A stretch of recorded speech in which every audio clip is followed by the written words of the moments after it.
2 মাসের অলস সময় কাটানোর পর কর্মচঞ্চলতা ফিরেছে নদীতে, আর তাই জাল নৌকা নিয়ে মাছ ধরার উৎসবে মেতেছেন জেলেরা। চষে বেড়াচ্ছেন নদী ও মোহনার বিভিন্ন পয়েন্ট সহ অভয়াশ্রমগুলো।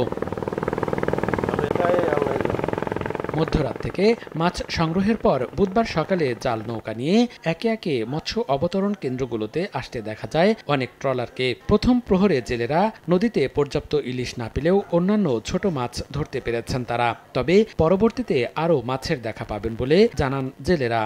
নামছি আশা পুরো আনন্দিত আছি। মাছ পাইবা না পাই উপরে আল্লাহ ভালো জানে, তবে এমন আশা আছে ইনশাল্লাহ আমরা চলতে পারবো। 2 মাস খুব কষ্টে চলছি, অনাঙ্গ অভিযান শেষ, আজকে আমরা আনন্দে আছি। অভিযান এবার তো সুস্থ হয়েছে, ভালো বোটিং অভিযান পালন করছে সরকার। আমরা ওটার লিগে যাত্রা অভিযান লিগে খুশি আছি। চলমান এ তাপপ্রবাহের কারণে অনেকে নদীতে নামতে কিছুটা দেরি করেছে। নদীতে নামার জন্য ঘাটে ঘাটে প্রস্তুতি নিতেও দেখা গেছে অনেককে। 1, 2, 3 ঢাকায় জমি জিতে নিন 100% ক্যাশব্যাক সহ 20 কোটি টাকার পুরস্কার।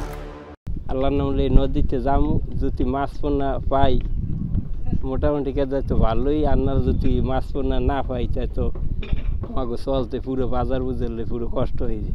ইলিশের উৎপাদন বাড়াতে গত 1 মার্চ থেকে 30 এপ্রিল পর্যন্ত উপকূলীয় নদী ও ইলিশের অভয়াশ্রমগুলোতে সব ধরনের মাছ ধরায় নিষেধাজ্ঞা দিয়েছিল মৎস্য বিভাগ। মনিরুজ্জামান প্রান্ত, সময় সংবাদ।